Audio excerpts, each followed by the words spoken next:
How's it going, creeps? Welcome to episode 3 of Cinema Creep, a Black Mass Films podcast where we dissect all things vile, disgusting, and downright terrifying in the world of horror cinema. So, quick shout out to our sponsor. If you want to drink the same coffee that we drink here on the show, everblackcoffee.com is the place to get it. It is premium quality, ethically sourced coffee with a awesome macabre twist. So go to everblackcoffee.com and grab some for yourself.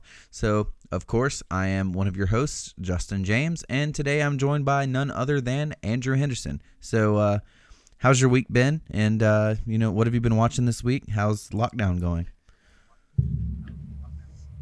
Yeah, guys. So my week's been it's been pretty awesome. Just still sitting here chugging along throughout the quarantine, the self-isolation type deal, which I'm ready to get back out there and start making some films, Justin. But one good thing about the lockdown is it's giving me this free time to just hang around the house and catch up on some of these movies and some of these series that I've missed out on in the last 6 months or so, because I'm usually pretty busy.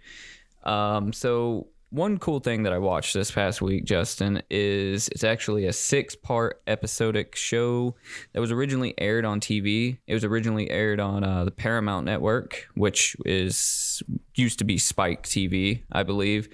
But now it's on Netflix. It came out in 2018, and this is Waco. So I decided to watch this because everybody on social media was going crazy about it, and it didn't disappoint. Michael Shannon's in it, and he delivers an insane performance throughout the show.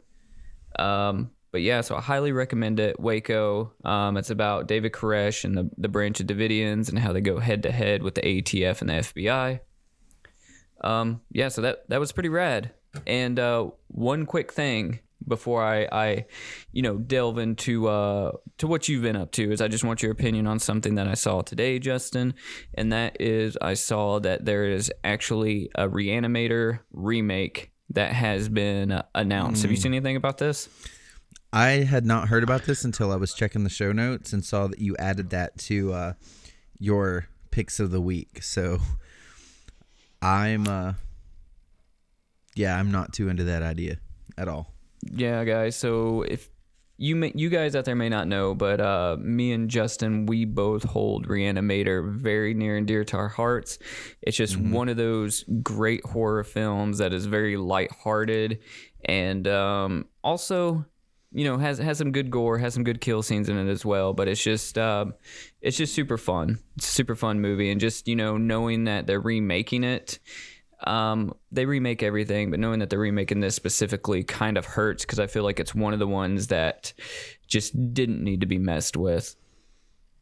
I agree, because, the main thing for me, so, if you take a look at the design of this podcast right now, of course, once we move into the studio setting, it's going to be a little different, but with the green and the glowing like mad scientist look, like that was directly inspired by the design of Reanimator.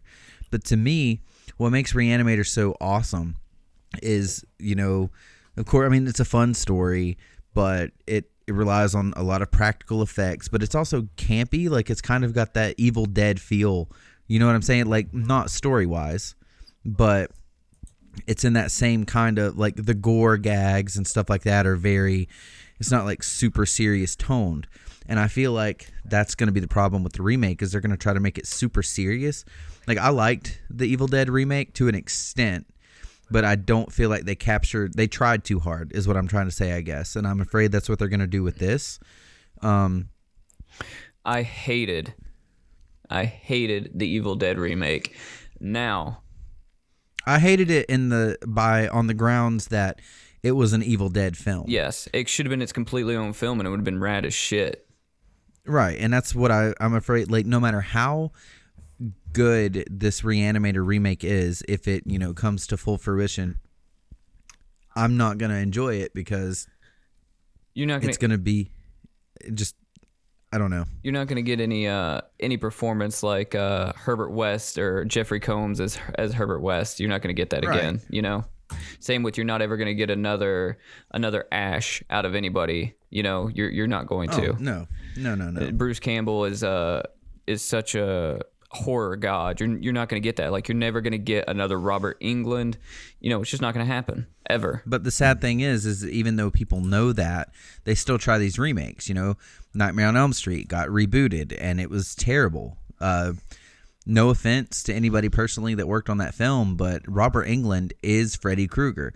Same with, we'll have an entire episode about reboots someday, but, Child's Play. Brad Dourif is Chucky.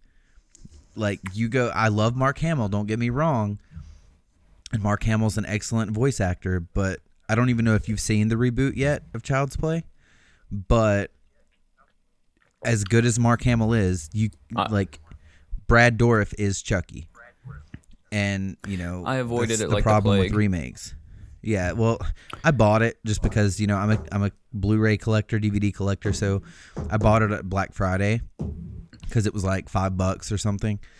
And then that's the first time I watched it, but I'm going to watch it. The only thing I didn't like was I understand it's more updated for today's audience, right? With the whole smart AI and all that. I just really, really like the original synopsis, the original idea about the serial killer essentially putting his body in the good guy doll. I thought that was just, as a kid, that was scary as hell. Right. And then of course, with the way the world is today, maybe AI is scary. Or all of that, but I don't know. I'm gonna watch it. But see, that's the thing. That's already been done too. It's not even that's updated and that scary. Terminator did that in 1984. Right. So what about iRobot and iRobot did that, in the 2000s. Ex Machina. So it's been done. Yeah. It's more playing on I guess, how everything is kind of, what I got from the film is that everything is tied into, your smartphones, and you can control everything with that. So that's how Chucky starts killing people now, but he's not even a good guy doll anymore. So they just changed everything, and that's the whole problem with remakes. So to round that back to the Reanimator, I just think they're going to oversaturate it with a bunch of unnecessary changes and updates. And it's you could take all that energy and write an original film. Right. That would probably be pretty awesome because the skill is there, the competency is there.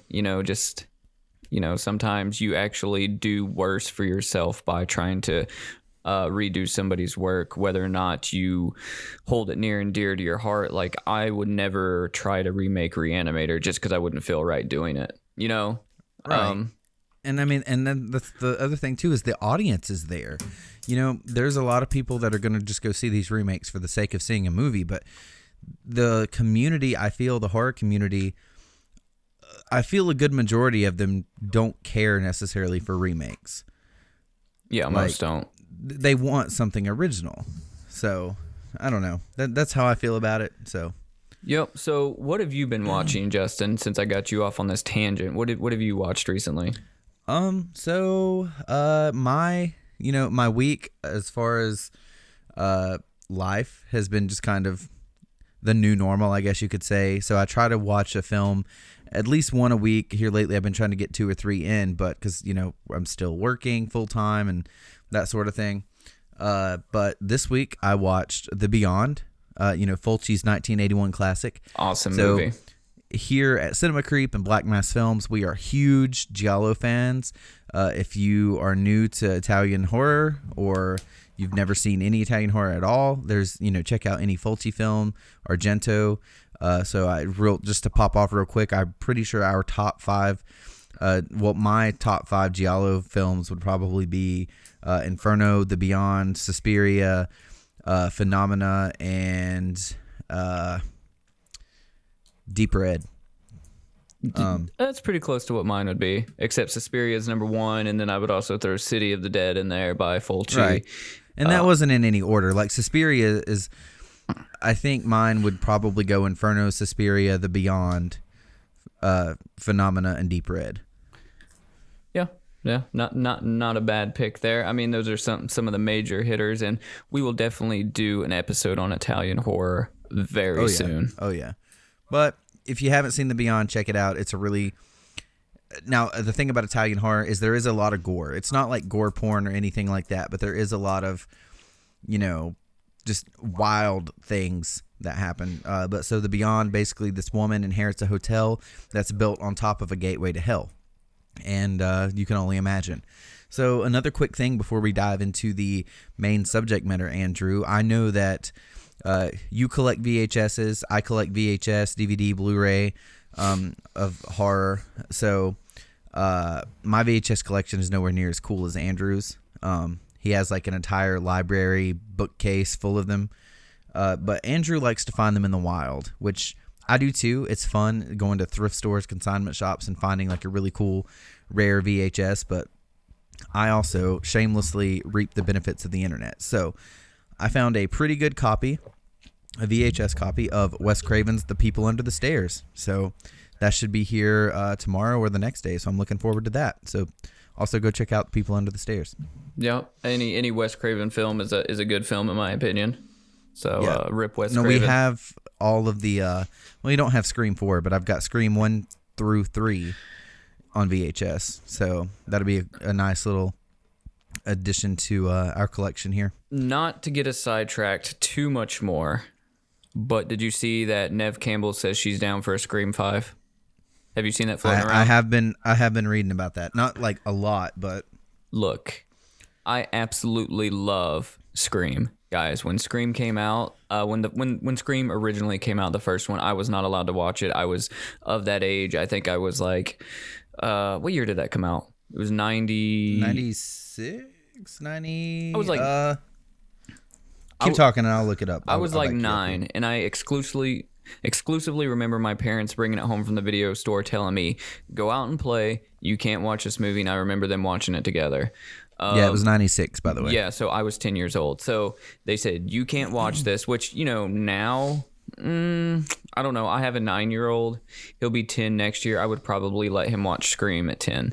But I don't know why I wasn't allowed to watch it. They said, you can't watch this. Go outside and play. So that's what I did. But as soon as I was able to watch it, I watched it. So I absolutely love Scream. I love them all except for Scream... I don't care for the 4th installment. No, I like the 4th one. See, I like the 4th one. It was it's the one that has I think it's number 3. It's either 2 or 3. I think it's number 3. And no, it's number 2 because it has the lady from Roseanne in it. What's her name? The one that plays Jackie. What's that actress's name? I don't like that one, and that's the only one I don't like. But I like 1, 3, and 4, and if they make a 5th, I'm down. And I absolutely love its sister movies. I Know What You Did Last Summer, and I Still Know What You Did Last Summer. Absolutely love those.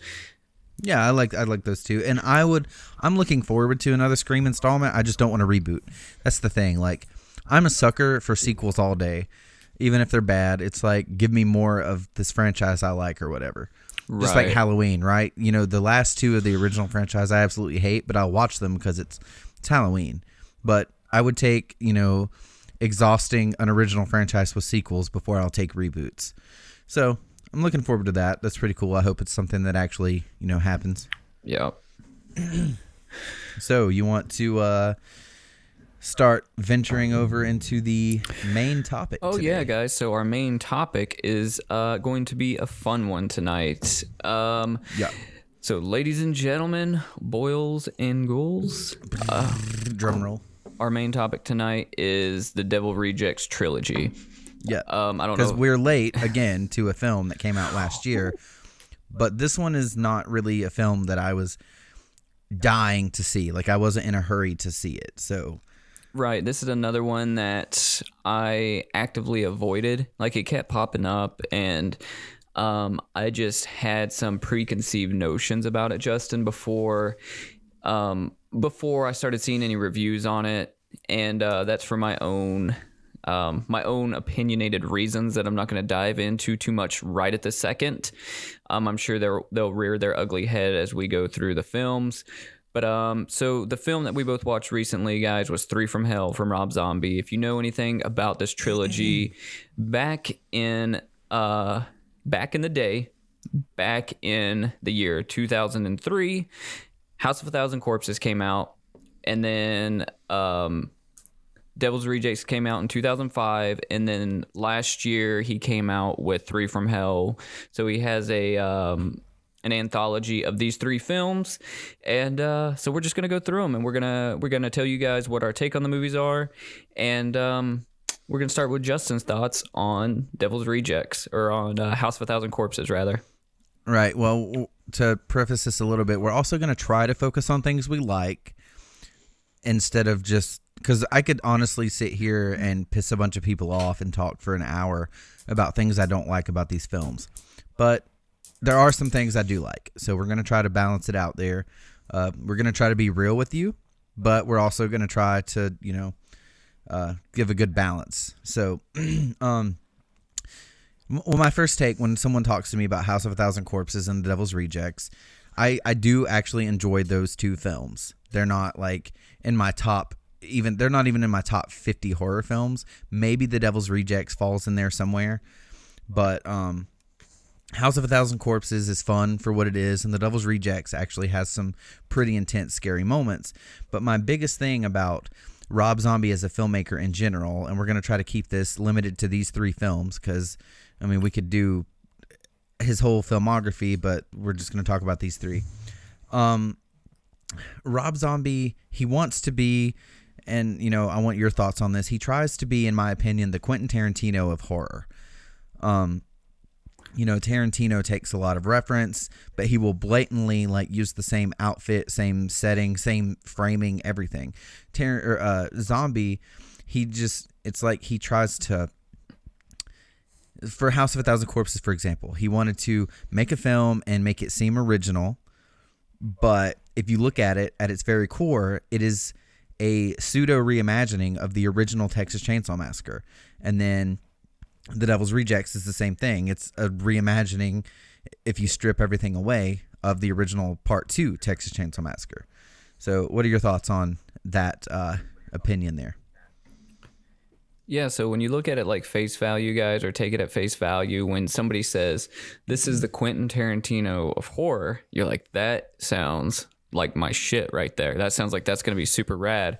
But there's a way, I think, that you can borrow, or you can steal scenes and steal things and do it the right way. But I think when you steal stuff, you have to do it better, right? Great artist copy, good artist copy, great artist steal, but I think you have to do it better. So for instance, when Tarantino steals from scenes, he rips them off, blocking, shot for shot type things, right? Same thing Zombie's doing. A lot of directors do this, right? Because we are all influenced by somebody else. But when he does it, he's not exactly living up to, let's say, Tobe Hooper, right? He's not living up definitely not. Right. He's not living up to what they did in the Texas Chainsaw Massacre, because the movie itself, story-wise, is not as good as what he's stealing from. Now, like, if his story was better, then it would be more, he's just stealing like Tarantino does. But now it's just like, Zombie, why are you stealing that? You know what I mean? So, right. So, yeah. And go ahead. No, I was going to say, so when you look at Rob Zombie, Justin, there's a couple things, like when you see something in a film, that are Rob Zombie tropes or Rob Zombie calling cards, right? You know that if you see these things, it's going to be a Rob Zombie movie. So I've got a couple things down here in our show notes. I'm just going to talk about a couple of them if you want to talk about a couple of them too, before we jump too much into each film in particular, right? So Rob Zombie, his number one thing is, if you've ever watched any of his movies, his wife is going to be there. So Sherry Moon Zombie is going to be there. It's amazing. It's sweet. I'm glad that he puts his wife. He loves his wife and stuff.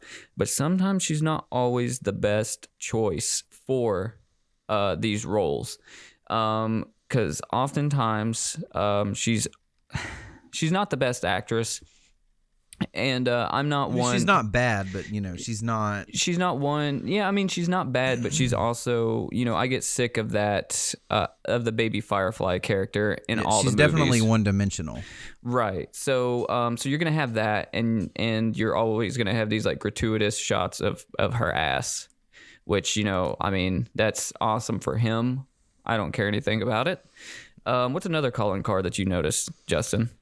This also ties to, his wife and her one-dimensional character. There is an excessive use, and don't get me wrong, like I have a choice vocabulary too, but in all of his films you can guarantee that you're going to hear the words motherfucker or fuck you or some kind of necrophilia joke at least 10 times within 2 scenes. Which sounds great, right? Like, again, at face value, it sounds great. But once you're sacrificing real dialogue and real story scenes for it, you're kind of like, come on, man. Right. And then, there's also another one. I know this is a thing that really, anytime I've ever mentioned Rob Zombie films to you, this one rubs you the wrong way. And it's his constant use of, like, home video flashbacks of his characters. It kills me, guys, because what it is it's like, I understand, right? So, like, let's just put The Devil's Rejects aside for 2 seconds and not dive in to any of his other films in particular, because one day we're gonna have episodes about that. But right now, just like he does it in all of his films. I thought it was cool in the Devil's Rejects because when he was killing off these characters, he was showing these home video flashbacks of them that kind of humanized the characters, right? Because they were like evil incarnate the whole way through. And then you have these home video flashbacks, shows them real people. They're joking around. They're doing nice things or whatever with each other. And you're like, oh, okay, I'm kind of sad they're dead. But when you watch all of his other films, he does it in every fucking movie. And I'm like, oh, God, like I thought this was just something special that made The Devil's Rejects cool. But now it's in every film, so it's not cool anymore. Now it's just like, please don't cut to a home video flashback. Please don't do it. Oh, there's a home video flashback. Right. And well, it it's takes almost me like out. he wrote a book on Rob Zombie story beats, and then he references his own book every time he makes a film. I mean, guys, so Rob Zombie seems like an awesome dude. Seems like a amazing dude. I bet he would be the coolest guy to hang out with. He would probably be amazing to talk to, sit down, have lunch with. He'd probably be amazing to learn the business from, if you're on set with him. But the fact of the matter is I feel like if he started doing movies that other people wrote, I feel like we would really see him shine as opposed to being a writer-director of his own stuff. Because, he has a vision, and I can understand what his vision is, because in a lot of his movies, it's like, yes, Rob Zombie, you fucking got it. You're about to do it. And then all of a sudden it's like, guess what? Here's my wife's ass. Or guess what? Let's throw some more motherfuckers in here. Or it's a home video flashback. And it's like, oh, come on. You were on the right track. Overly brutal kill scenes. Like, we love horror here. So obviously we love gore gags. We love, how creative is this kill? But that's the thing about Rob Zombie's films is I feel like, whereas, classic 80s slashers or films that try to, even going into the 90s with Scream, which we talked about earlier, the kills were creative. Rob Zombie ditches the creative kills for, okay, well, this person's going to be stabbed to death. But how brutal and gory can we make the kill scene? How much camera shake can we add to the scene? So yeah, I mean, it's not just that. It's also there's no creativity in the kills. It's more or less like the same thing throughout. It's like, well, let's cut somebody's face off, and then somebody's gonna wear it as a mask. It's like, awesome, but I saw that in your last movie. Yeah, and if you look at this trilogy, because I want to mention this, and then before we go to like a quick sponsor break, I want to.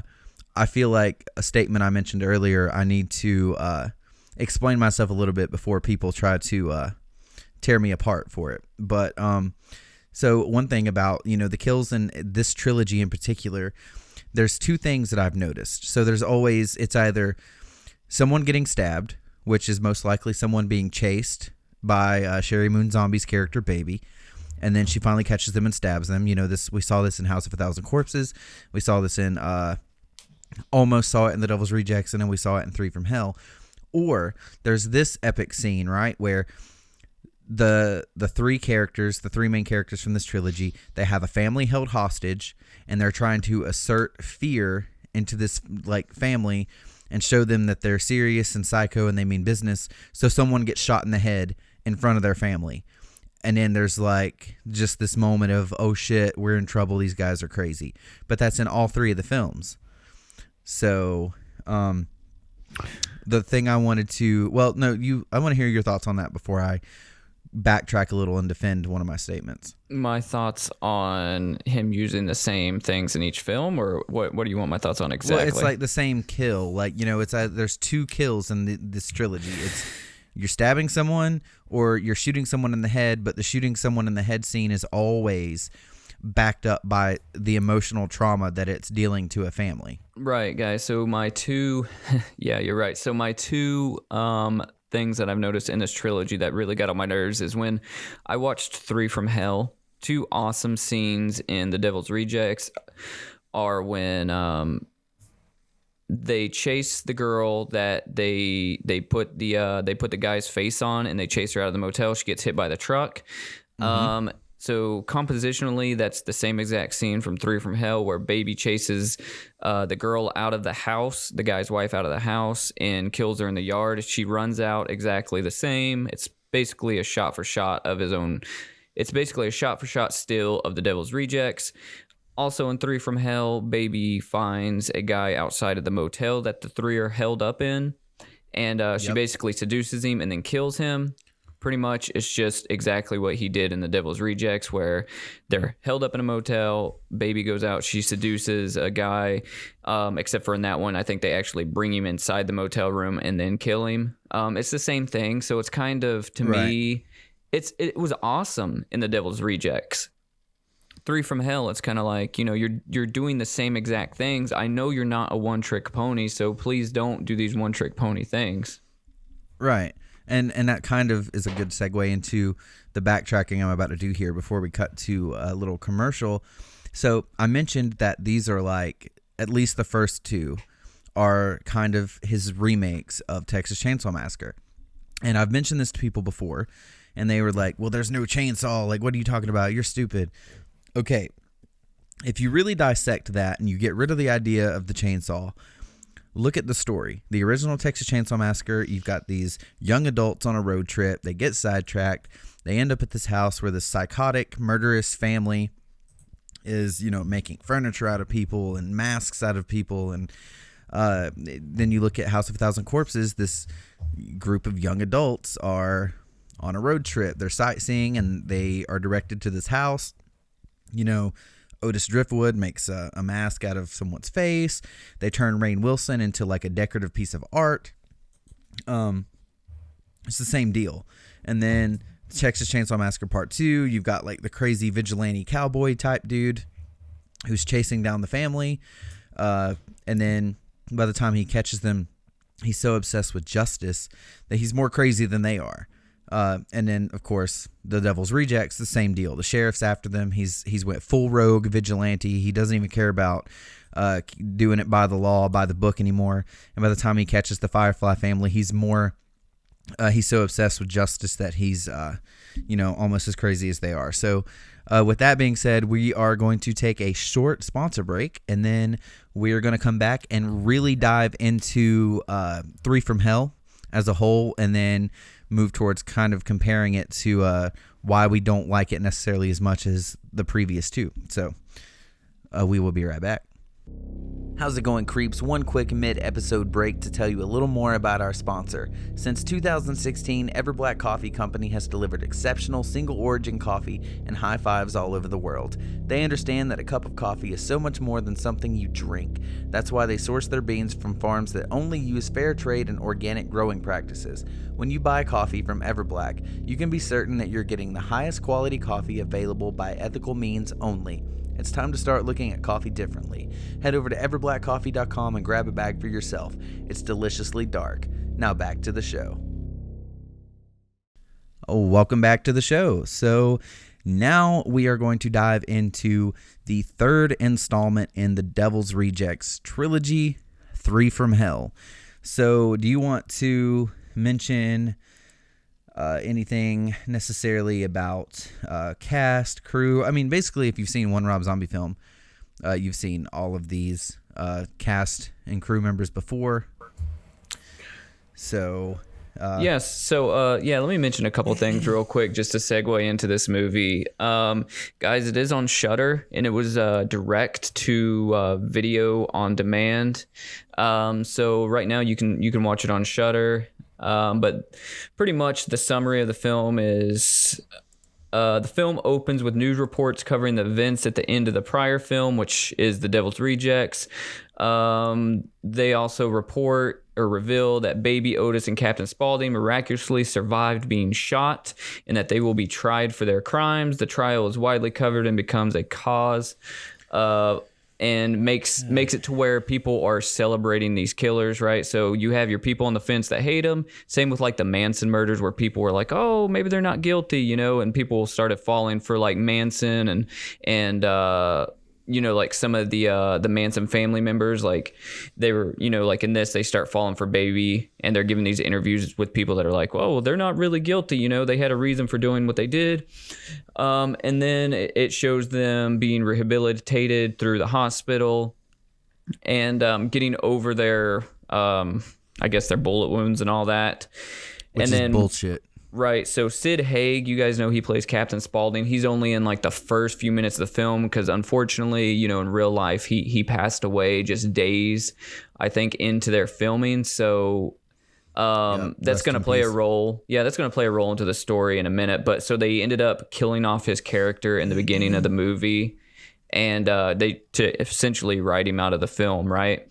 And so the rest of the movie is just about Otis and the Wolfman. There's this character called the Wolfman that comes into the movie, and he's trying to help Otis. He's supposed to be like their half sibling or something. Right. They're trying to spring baby out of jail, and that way they can go on their wild killing sprees that they like to do. And so you want to talk a little bit about Sid Haig and the writing, Justin? Yeah. So this whole next part, this is the part I was warning you about. We are going to be a little critical of this film, but there are some factors here that I believe played, heavily into the finished product. So, if you've seen House of a Thousand Corpses, more so The Devil's Rejects, The Devil's Rejects characters are Otis Firefly, or Otis Driftwood, whatever, Baby, and then Captain Spaulding or Cutter. So House of a Thousand Corpses, it's more the whole family, and in Devil's Rejects, it really narrows down to these three characters, and that's what Three from Hell is supposed to be. But unfortunately, Sid Haig, he passed away. An amazing actor in the world of horror. He's done stuff, outside of Rob Zombie films. That's where most people know him, though. But so him passing away, obviously, you can't just get someone else to play that character. That would have been the stupidest thing I'd ever seen. So they had to rewrite a lot. So they brought in Richard Brake is his name, right? I think he's in a lot of Rob Zombie films. So they brought him in to play kind of this like half brother to Otis and Baby. And I get it. I understand, like, the film's called Three from Hell. You can't just have Captain Spaulding die, because that's how they played it off in the story. He was executed via lethal injection. So they played that off well. It makes sense that character is going to finally come to the end of death row. But when the first two films, you had these three characters, and now you've got this random dude who's a half sibling that we've never met before. And that kind of just took me out of it. And real quick, before I throw it back to you, you were talking about, the family my biggest thing at first that pissed me off when I even found out they were making this film, before I even saw it, is the fact that the family survived. See, when I first heard, I was under the impression that this was going to be like a prequel, maybe. And then I read and I was like, oh, really? They didn't die? Because this family, as crazy as they are, they're not your Jason Voorhees or your Michael Myers or your Freddy Kruegers. They're human beings. And at the end of The Devil's Rejects, for one, that was an epic ending, and that would have been a perfect ending to these two films. There's no way they survived that. They were getting hit with high-powered rifles, shotguns, like, they were dead to rights. So, Yeah, for sure. That kind of took me off guard as well. And just to throw it out there, and I can speak for both of us, me and Justin. Um, we really like House of a Thousand Corpses, and we really like The Devil's Rejects. Of course, we have our issues with them, but that's pretty much every movie out there. But I really like those two films, and if this third one wouldn't have been made, I would have really enjoyed those movies as just an original and a sequel. And I think that's the way it should have been. But this third film, every once in a while, guys, it happens to some movie series when they make that last film or that last sequel. It just kind of sours the entire legacy that it could have had. So Shout I think out Jason X. Right. So I think it could have been a lot better had Zombie just been like, you know what? I have to do these rewrites because Sig Haig passed away. It's just not worth it to not have him in the movie. And if you would have taken that and just realized he wasn't going to make a good movie and either taken more time to rewrite the story, or if you would have just done away with the film, then the film only had a budget of $3 million, right? So I think that is something. We all know his net worth is probably like 10 times that, right? So he probably could have just eaten that cost for a little while and then just revisited in the future and introduced more interesting characters. Or, he could have just scrapped it, right? And just started writing another movie, because Sid Haig, Captain Spaulding, was the cement of this saga, right? He was the cement of those films, and without him in it, it just fell flat on its face. Right. Well, also, another bone I have to pick with this film in general is it was basically a rewrite of The Devil's Rejects. If you think about it, they're almost like, so The Devil's Rejects, of course, the family they're on the run, they're on the road, they're staying at hotels and crashing in random places. For the first half of the movie, the first half of Three from Hell is the same thing. And then The Devil's Rejects, they show up at the, the brothel, and they're betrayed, they're sold out, and hitmen show up, right? Well, in Three from Hell, they've made their way to Mexico, they're hiding out in this, saloon hotel type thing, and the guy that's, giving them room and board sells them out.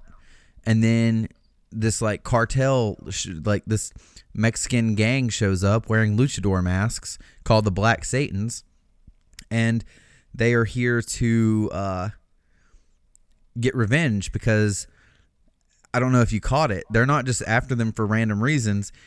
Well, it technically is a random reason. It's is it Danny Trejo's? Yeah, it's son? Danny Trejo's son. Yeah, he's and trying that's to avenge his father. Random character. Like, Danny Trejo was one of the hitmen in The Devil's Rejects, which is cool. I like Danny Trejo. It's always fun to see him in a film. Machete, Halloween, the remake, and stuff like that. But Spy Kids.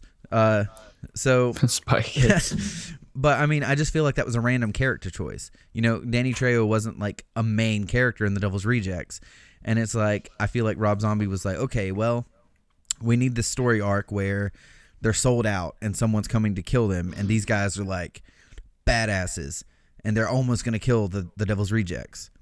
Oh, well, let's make it Danny Trejo's son. Right, the Black Satans. Which I've got a lot to say about that too. So you spill your piece, and then. So moving off of what Justin said, the Three from Hell, it is almost like somebody tried to make The Devil's Rejects at a lower cost. Like, a lot of times if you guys hop on YouTube, you'll see a bunch of fan films, and that's sort of what this felt like to me. Is it looks like somebody made a fan film of a Rob Zombie movie. It just didn't feel like it was really up to the caliber that I would expect from him. And like I said, I have a whole bunch of things that I can pick apart with his movies, but like I said, I feel like his other two films in this anthology or in this series are pretty fucking solid, even though I know where he's taken a lot of his story elements from. It really is the rest of his filmography that I have a huge problem with, right? So Three from Hell and pretty much everything else he's done I have huge problems with, but like the two movies before this one, pretty solid, right? I feel like that is his type of movie. And like I said with this one, I just felt like the decision to pursue it after Sid Haig's passing was a bad idea. And then, like Justin said, he just took too many things from The Devil's Rejects and retold the same story. And one thing I think Rob Zombie suffers from is trying to make things as dark as possible, but they come off as gimmicky as possible. So it's sort of like when, somebody is like saying, I worship the devil. And then, they buy all the clothing with like inverted crosses and pentagrams on them and stuff. And you're like, what are you, 12? Like, do you really have a belief, or are you just in it for the shock value? So like a lot of his movies, like where it's stuff like Black Satans, it's like, okay, that name is nothing that's even sounds frightening, right? It doesn't even seem like you put much thought into it. It's just like, okay, what are two evil things that I can put together? Well, the color black and then Satan. It's like, right. It's not like Dr. Satan from House of a Thousand Corpses, which was a fucking amazing character. Yeah. So, I mean, he does some awesome stuff. Rob Zombie does some awesome stuff. Like Dr. Satan, just that entire character that he invented, right? I don't think he stole that from anywhere. Right. How about that deleted scene of Dr. Satan at the hospital, though? So sick. Like, I love the whole Dr. Satan aspect. So, Justin, I don't want to sidetrack from what we're talking about, but if we got a Dr. Satan movie from Zombie, like instead of Three from Hell, if he would have actually made a Dr. Satan movie, because the whole lore, guys, around Dr. Satan is he's like this mad doctor that was trying to make superhumans or something like that. So he was doing all these experiments and essentially trying to make superhumans, right? So he would get these patients that were close to death, and then he would try to add stuff to them to make them, these superhuman killing machines. And it's not too far off from, like, unfortunately, like what the Nazis did, with all their human experiments. And the shit is just so grotesque to think about that I think that would have been an amazing movie if we would have got a Dr. Satan movie before he became this demonic creature. So like right. as he was, sourcing these patients and stuff, if Rob Zombie would write that movie. Well, too, it's because, The Devil's Rejects was a far cry too from House of a Thousand Corpses.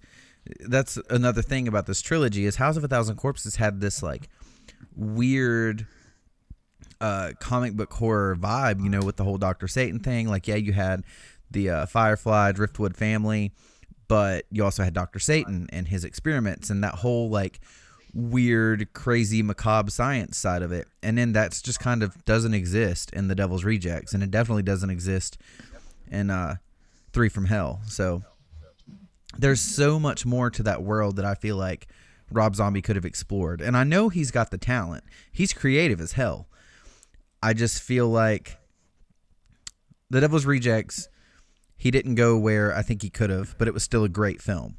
Three from Hell, on the other hand, it's just, I don't understand why he wanted to make that movie. That's, I think, the biggest thing for me is you ended it so well with The Devil's Rejects. Why? Right. So how about the ending of Three from Hell? Let's talk a little bit about that, and then I want to talk some more about what Zombie has done right, because we're not just trying to trash him. He does have some talent. But I mean, like Justin said, we're going to be real with you and give our real opinions. There's no reason to skate by around, how we really feel. So, I mean, how about the end of the movie? Did it at least end on a good note, or what are you thinking? I don't think so. And the reason why is because, well, my main thing is he left it open for a damn sequel, which better not happen. Also, that's what I was going to talk about with the Black Satans. So once the Black Satans roll into town, right, everybody's like, oh shit, you guys got to go.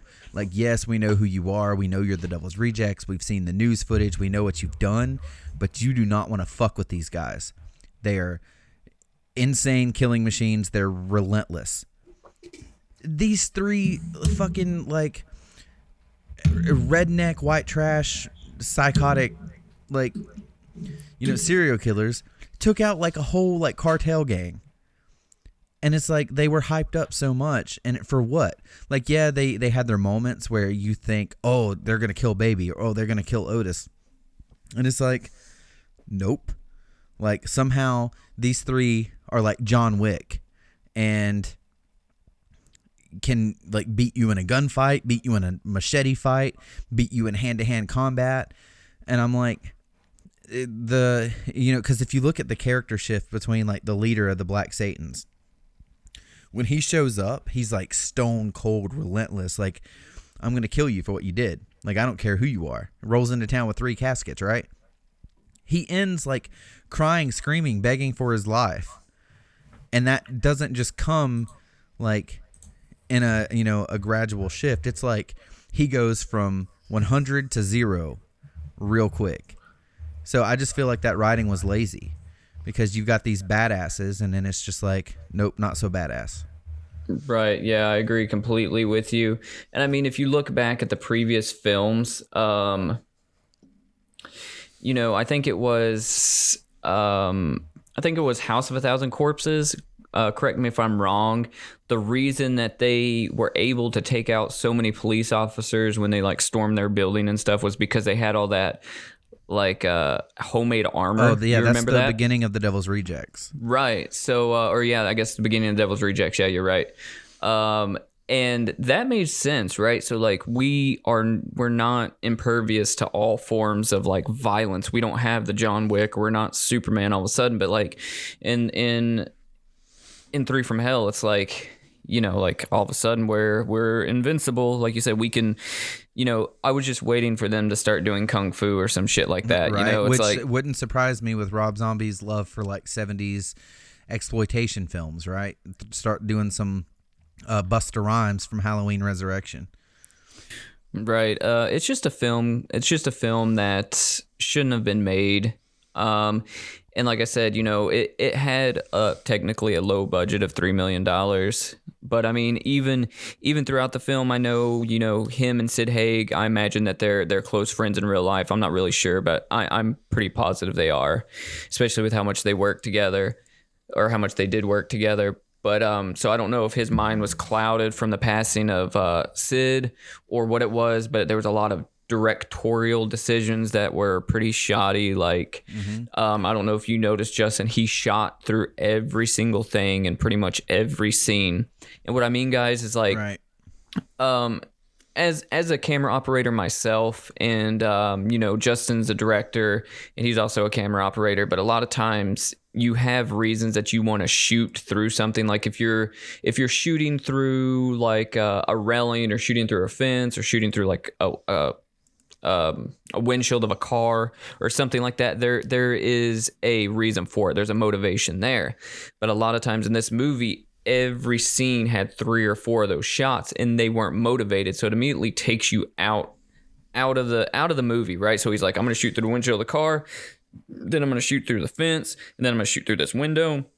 Let's shoot through whatever these elements are in the foreground with this weird bokeh effect where you have these lights that are like, I don't know what that was. Do you know what I'm talking about? The knife throwing scene?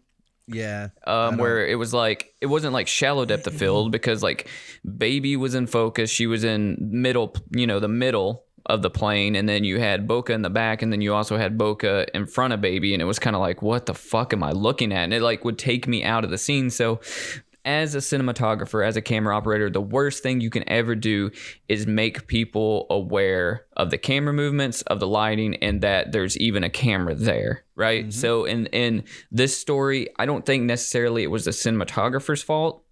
I think it was more like I just don't really have the time, or I don't have the mental capacity to direct this the way it should be, because maybe he was dealing with personal stuff with the passing of his friend or whatever the case may be. I just felt like it suffered a lot. Yep. But so I don't recommend watching Three from Hell if you haven't seen it, especially if you're a fan of the other 2 films, because it will sour them. It has for me, because I can't go back and watch those without thinking that there is this bullshit that came after it. But go ahead. Right. But what I will say is I want to take this time, Justin. We're going to wrap this up in probably about the next 10 minutes or so.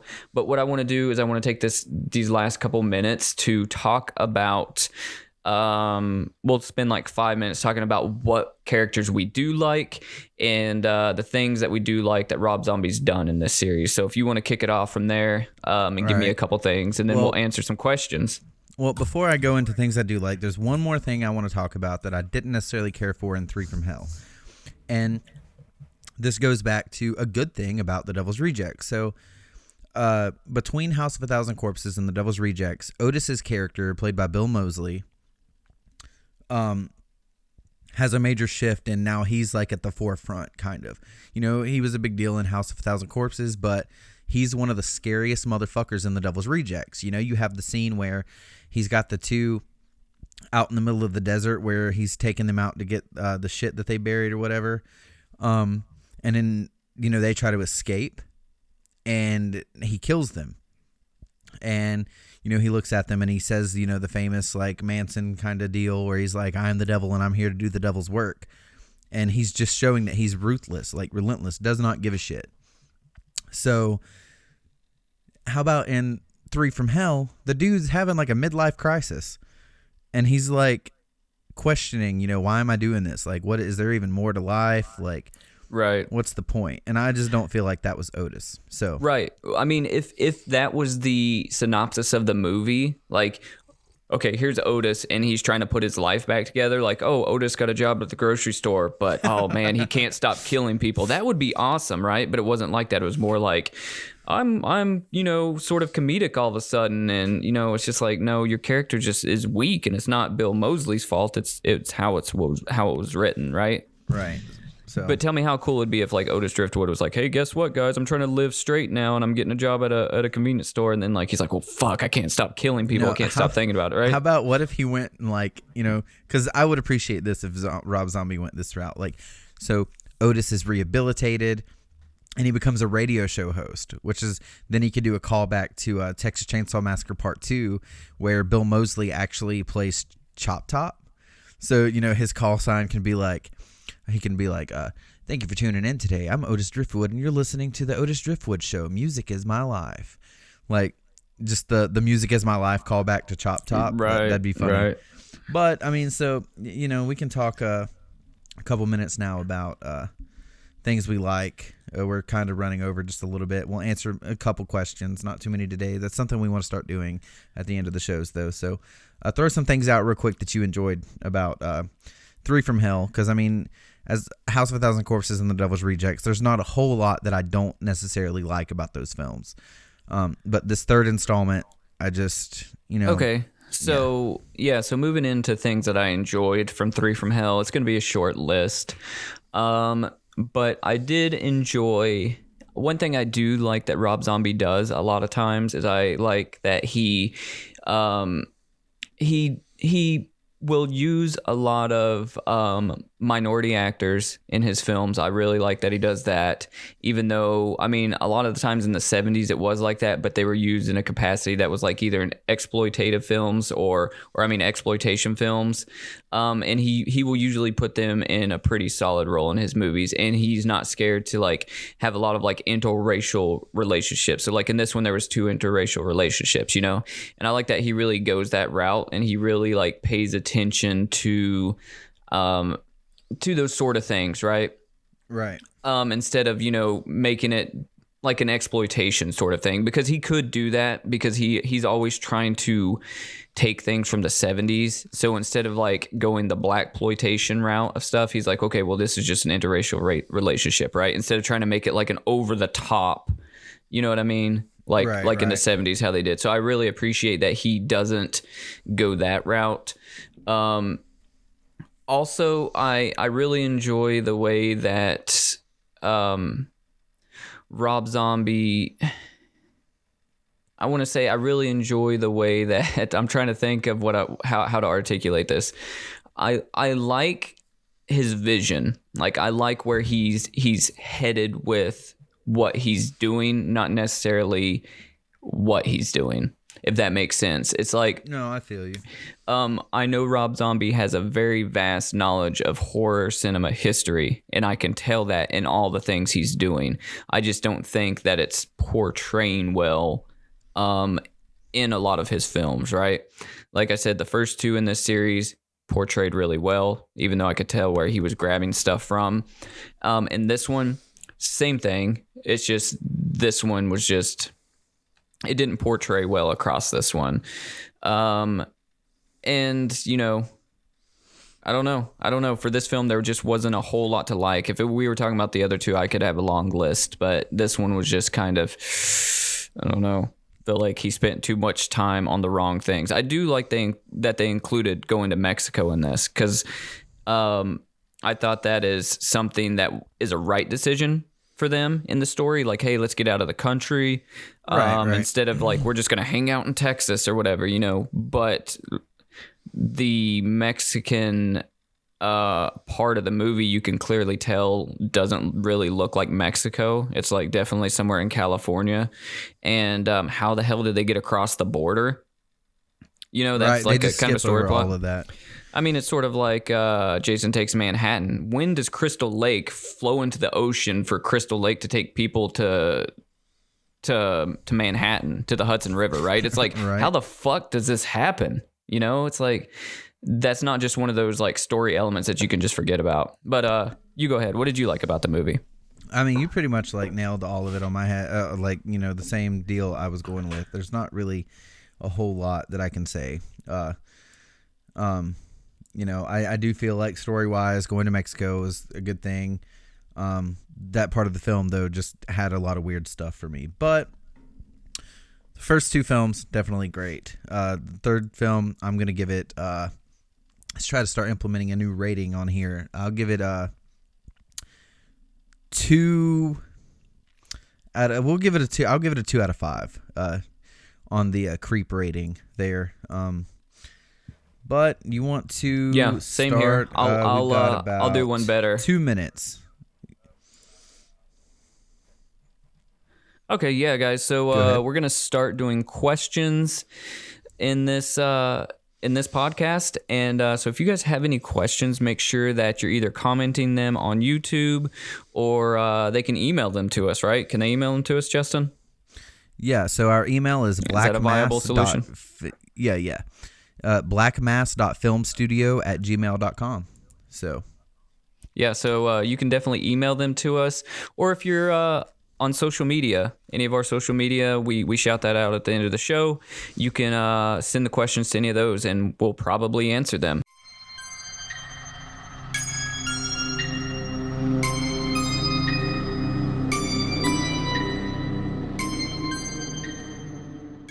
So this is a new part of the show. We are going to try to start implementing every episode at the end. So we're going to start taking some fan questions. You can leave them for us on Twitter, Instagram. So those are at Black Mass Films. You can even email them to us if you want. Who uses email anymore today, right? But blackmass.filmstudio@gmail.com. So you can also look us up on Facebook and leave us questions there. So do you want to kick this off with the first question? Yeah, for sure. So we have an interesting quick two-parter here. So this comes from Poncho. He asked me, he said, do you feel with the way today's modern horror genre is portrayed, or movies come out, that the genre is hurting, or is it on the upswing with the success of new horror, even though movies are mostly reboots or remakes? So essentially what he's trying to say here is, do we personally think, Justin, that horror is on the upswing right now? Do we like how it's currently being portrayed? Even though most everything coming out is remakes. So I'll let you take on that, and then I'll put my piece out on it. I think it's a mixed bag for me, at least. I mean, you've got films that come out that I don't necessarily care for, like Don't Breathe and stuff like that, a lot of those modern horror films. And then, of course, in the last, 5 or 6 years, you had, the Ouija films and stuff like that. But then you've also got some bangers, right? We just did an episode on The Lighthouse. You've got The Witch. You've got Satanic Panic. You've got House of the Devil. Get Out. And I think there are, as a whole, I wouldn't say, oh man, it's so great, but there are some directors and some writers out there right now that are definitely marching to the beat of their own drum. Blumhouse puts out, in my opinion, one fantastic movie for every like 4 or 5 they'll put out. But A24, I think, is where it's at right now. So, Right. So for my answer is I want to touch on that real quick. A24, fantastic company. They're more of a, they can pick and choose. They're more in a thing where they're I don't know financially how big they are, but they're pretty big, right? But I wouldn't say they're anything like Blumhouse. Blumhouse is like a blockbuster creation machine, right? right, especially with like, their success of Paranormal Activity and Insidious and Sinister. They did Sinister, right? Yeah, I'm pretty positive they did. Yeah. But so like my take on how horror is nowadays is I think that it is a great time to be a horror fan, and that is because there is so much out there, right? Is it on the upswing? I do think so, because I think you have more and more, to Justin's point, indie filmmakers and people that are realizing they don't have to go through the big studios to make these films. So you're getting more of those original stories, and you're getting more of those directors and those writers that are willing to take chances doing certain things, as opposed to feeling like, okay, well, we got to tone it down to make sure we get an R rating, so it's not an NC-17 rating, or we got to make sure that it appeals to the masses. We can't offend everyone here, guys. So you're getting more of those movies where they're just like, fuck it, let's just do it, right? We're gonna impale some people, guts are gonna spill, and we're gonna offend as many people as we want, right? So I think it's a great time.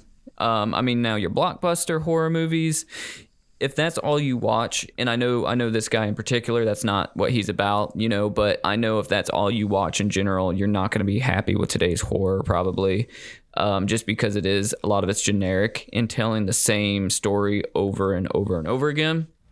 So I believe it's on the upswing. So his second part of the question, Justin, real quick, is which subgenre of horror is your preferred viewing?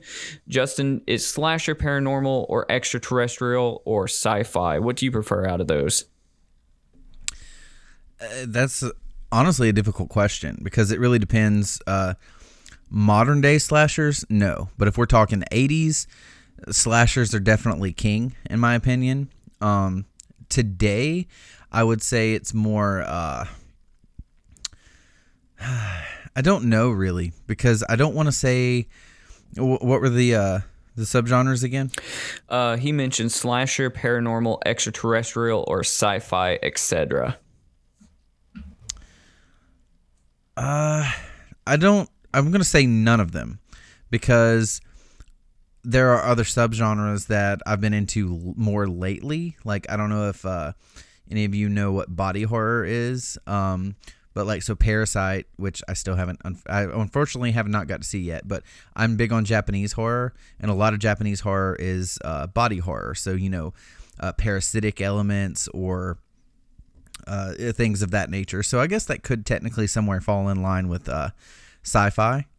Yeah. It sounds like it to me. I definitely am sort of right there with you. It's hard to pick one in particularly, but I would say slasher. Always been a big slasher fan, and the reason I pick slasher over the rest, guys, is because paranormal movies are cool, right? But I am a person that is a skeptic when it comes to ghosts, spirits, goblins, and all that being real.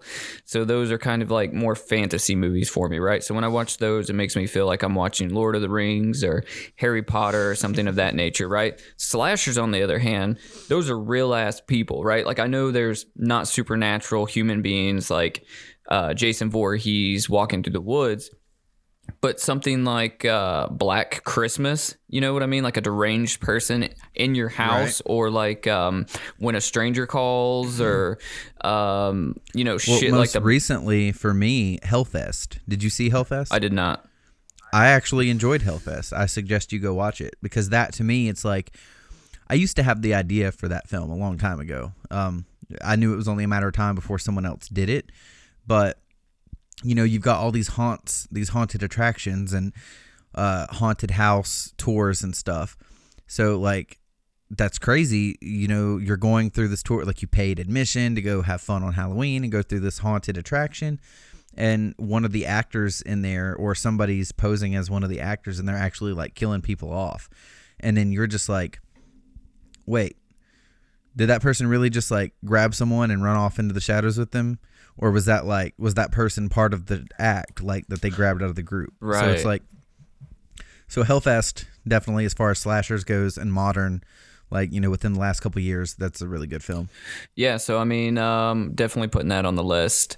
But yeah, so for me, slashers are always king. Justin, you got any questions?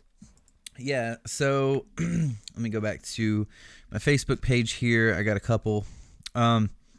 So Emily asks, why is it that when the woman is getting attacked, the protective male part always gets there right at the perfect time, even if it's unreasonably timed?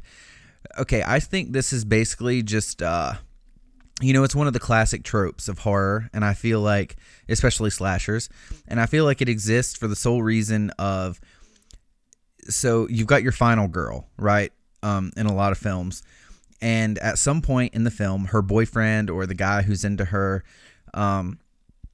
shows up at the right time to protect her.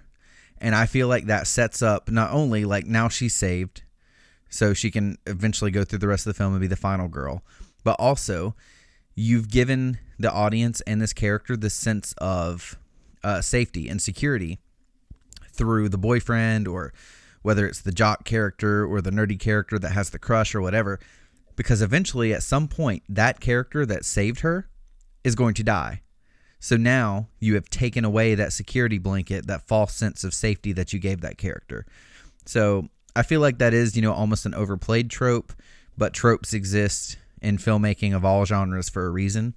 So that's my take on it. Right. So can I have a minute to add to that real quick? Yep. Yeah. So you said Emily, right? So Emily, I think what it is I think it also is. I know many men out there that would show up at the wrong time. Right, many men.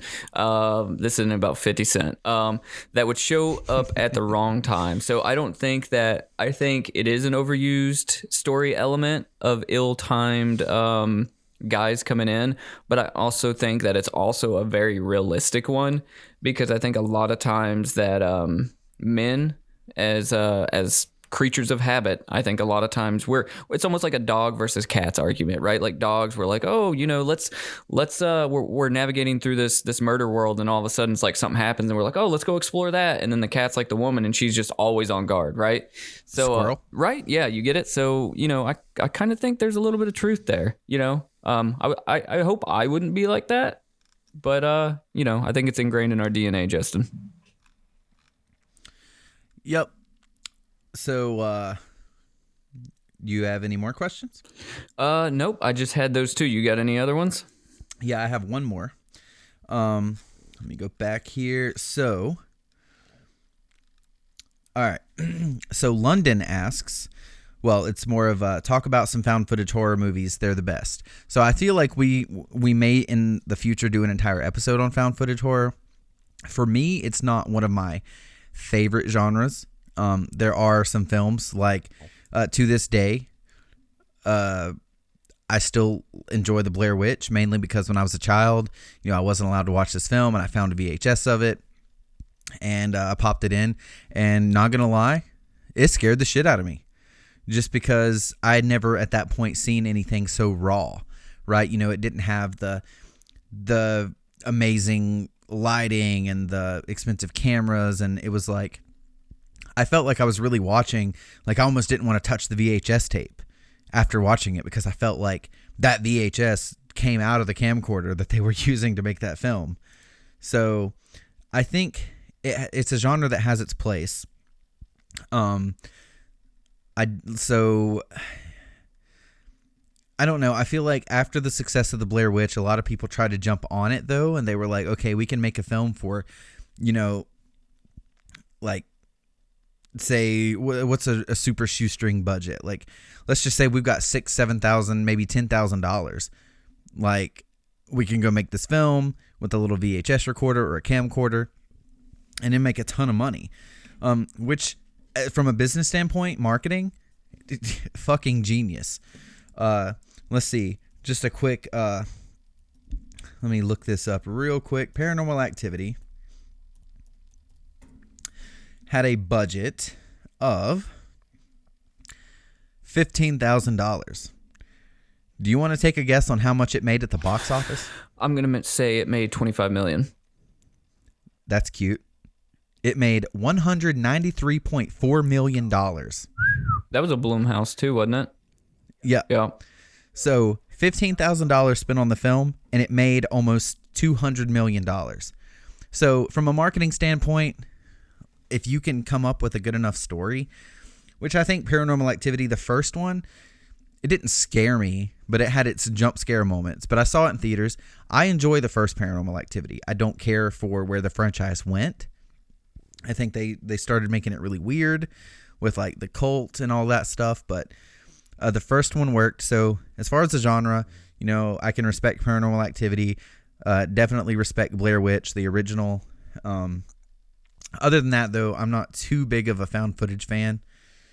How do you feel about found footage? I think found footage is rad. Now, the reason I think it's rad is because, like Justin said, Blair Witch Project scared the ever-living shit out of me as a kid, and it was because it felt real. Like, I had no idea what it was I was watching, because I did watch that pretty much when it came out of Blockbuster, right? That's one of the ones that my parents got, and I was able to watch it with them. I don't know why they let me watch this one, but years later I couldn't watch Scream.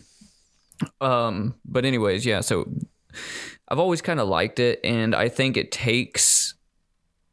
has been overused a lot of times, but I think it takes a very savvy director and writer to actually pull it off correctly. And one that I want to talk about real quick, Justin, I don't know if you've ever seen it, but it came out in 2014, and it's one that I've loved, and it's called Alien Abduction. Have you seen this? I have not. Okay, so this is 2014. And real quick, it is a found footage science fiction horror film. The movie was released on video on demand April 4th, 2014, and a limited theatrical run. So the film stars Riley Polanski as an autistic 11-year-old boy who records his ordeal as an alien abductee. So essentially, it is this family. What's cool about this, Justin, I'm going to get to it in a minute.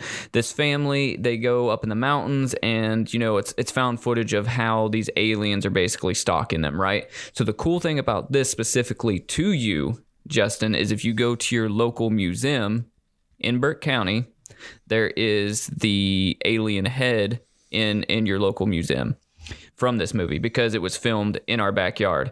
I don't know if you know that. It was filmed in Burke County, Avery County, Watauga County, and Bryson City. So I did not know that, but I literally live about 2 minutes away from that museum, right. So I'm gonna have to go check this out. So if you go in there, you can check out the alien head costume. They have the original one from the movie in there, or at least they did. It's actually on their website if you go to their website and check it out. But anyways, this movie is super freaking solid. So if you guys live anywhere like around where me and Justin live, we live out in North Carolina, and if you are on the West Coast, you know, you'll actually be able to go up here and visit some of these filming locations, and you may even see some that are familiar to you if you go up in the mountains often. But yeah, so it's an amazing movie. It's found footage. The Hunger Games, stuff like that. Right. I don't know. It was a shoestring budget, but it was also distributed by IFC Midnight, and it's only 85 minutes long. Definitely worth the watch. Yeah, Alien Abduction. Found footage is rad. We need to do a whole episode on found footage films, and even better yet, alien horror. Oh yeah, for sure. And you know, a couple more honorable mentions real quick before I close this out. Found footage, I know it does get a lot of flack, and I'm not hating on it. It's just not one of my favorite genres. But there are some films that people shit talk that I actually enjoy. Cloverfield, for example. Yes. I'm already like a creature, especially like a giant creature. If any of you are familiar with what kaiju is, you know, like Godzilla, Gigan, those kind of Japanese giant creature films. So I loved Cloverfield. Didn't care for. I'm trying to think. I feel like what was that? was As Above, So Below, was that found footage, or did it just have some found footage elements? I can't remember. I've only seen it once. Yeah, it did. I saw that once when it came out. It wasn't super memorable to me. I know a lot of people like it, but I know I just remember it making me feel uncomfortable because I'm kind of claustrophobic. So I did see that in theaters. That's the only time I've seen it, though. It didn't scare me or anything like that, but it also just wasn't that memorable of a film. So definitely, the Blair Witch Project, Cloverfield, the first Paranormal Activity, those three are probably my favorite found footage type films. So do you have anything you want to mention before we close out? We're finally getting to that how we wanted, hour and a half episodes. Yeah, we're getting there. Real quick, the last shout out I want to give is because it's in the local film community again with found footage. Like I said, Alien Abduction is one. Also, I don't know if you ever watched back in 2014 The Taking of Deborah Logan. There's a lot of people that run. I haven't, but it sounds familiar. Right. There's a lot of people that run in the same circles of us, Justin, that worked on that movie. And so shout out to them. It was a found footage film. It was actually, I think principal photography took place around Charlotte and the surrounding cities of Charlotte. And I believe that one is either on Netflix or Shudder. But it was a decent movie. It kind of fell flat around the end of the film, but I mean, that's to be expected with a lot of modern horror. But it was a decent movie. I enjoyed it a lot. So check out The Taking of Deborah Logan. I'm going to have to put that on my list. So that is going to be a wrap for episode 3 of Cinema Creep. I hope we didn't offend too many Rob Zombie fans, to wrap that back up, general synopsis. I think Rob Zombie's a creative dude, and he's got a lot more. I don't think we've seen his best film, or at least I'm hopeful that we have it.